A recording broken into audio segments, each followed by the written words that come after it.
Good evening. It's Wednesday, the 11th of January, and it's time for the news on RIC 2.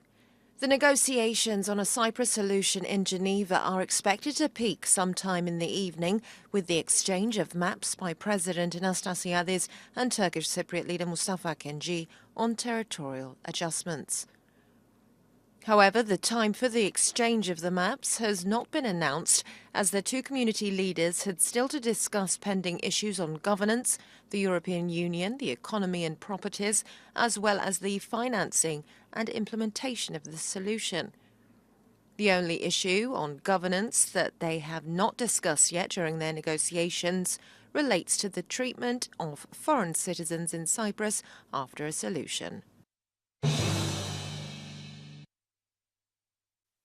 Government spokesman Nikos Christodoulidis has said that the content of the maps will determine to a great extent how they will proceed with the conference on Cyprus tomorrow. Anastasiades and Akinci have agreed in principle during their talks at Montpellier in November 2016 that the percentage of the territory of the Turkish Cypriot constituent state would be between 28.2%, which is the position of the Greek Cypriot side, and 29.2%, which is the position of the Turkish Cypriot side. It has been agreed that the maps will be seen only by the leaders, two map experts from the two sides, and Espan Bath-Ida, who will then lock them up and keep them under lock and seal. The maps will not be made public if there is no progress in tomorrow's conference on security issues.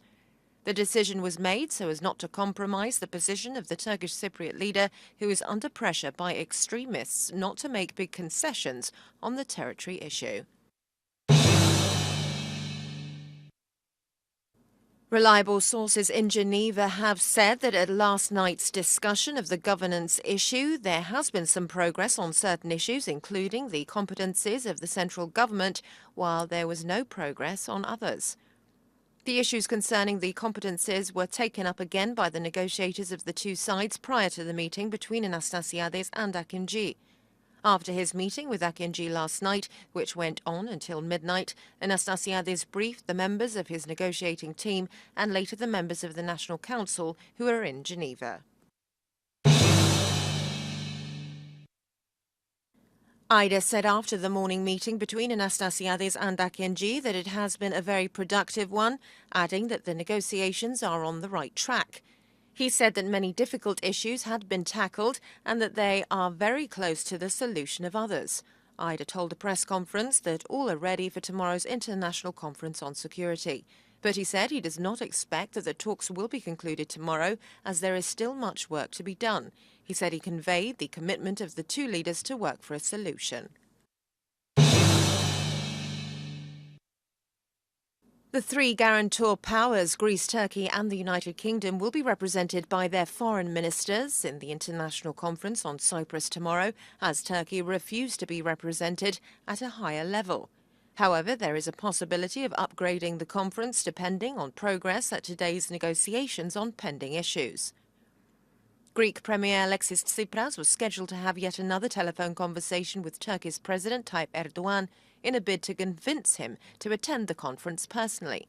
The guarantors are likely to be represented by Foreign Ministers Boris Johnson of Britain, Mevlut Cavusoglu of Turkey and Nikos Kotchas of Greece, who is scheduled to arrive in Geneva this evening.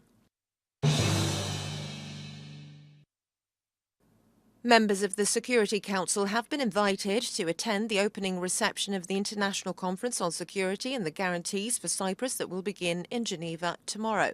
A United Nations source said that the permanent representations at the UN of the Security Council had received invitation to attend the reception in the presence of the Secretary-General and those participating in the conference. However, our New York correspondent said that the Secretary-General is hesitant on involving the Security Council at this stage of the Cyprus negotiations. UN spokesperson Stefan Dujarric, asked whether the Security Council is optimistic, replied that he was not going to characterize his expectations. Cypriot government spokesman Nikos Christodoulidis had earlier said that he asked the UN emissary on Cyprus, Espan Bath-Ida, to clarify his statement that the conference is being convened by the two Cypriot leaders. Ida was reported as saying that what he had said was that there was no need to invite the two leaders at the conference as they had already decided to meet in Geneva. President Anastasiades had a long telephone conversation with the Greek Prime Minister last night, who briefed him on communications he had with foreign leaders. Tsipras had talked over the phone with German Chancellor Angela Merkel and French President François Hollande on the Cyprus issue. Our Athens correspondent said that Tsipras had asked Merkel and Hollande to pass on a message to Turkey that a viable solution to the Cyprus problem will have a positive effect on its relations with the European Union. He also pointed out that the European Union has an important role to play in reaching a viable solution to the Cyprus problem.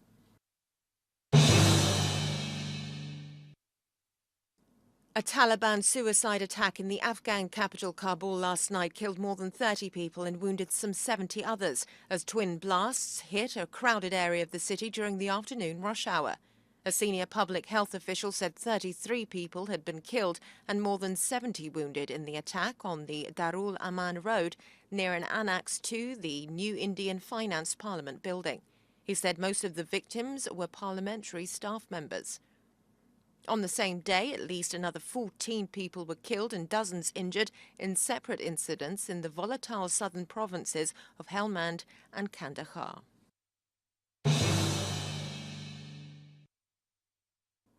CNN has reported that classified documents presented last week to President-elect Donald Trump included allegations that Russian operatives claimed to have compromising information about him. The allegations were in a two-page synopsis appended to a report presented by U.S. intelligence officials to Trump and President Barack Obama on Russian interference in the 2016 election. And now a look at the weather. It will be cloudy at times tomorrow, leading to light rain and snow over higher ground. Winds will be moderate southwesterly to northwesterly, force 4 over slight seas, which will become moderate in windward areas. Temperatures will reach 16 Celsius inland and in coastal areas, and 4 over the mountains where frost is expected locally. It will be partly cloudy on Friday, with rain expected on Saturday and cloudy periods on Sunday, which may lead to local rain in the afternoon. Temperatures will remain unchanged on Friday and will go down slightly over the next 2 days. The depth of snow is 95 centimetres on Mount Olympus and 85 on Troodos Square. That's all for today. Join us tomorrow again for more news in English. Have a very good evening.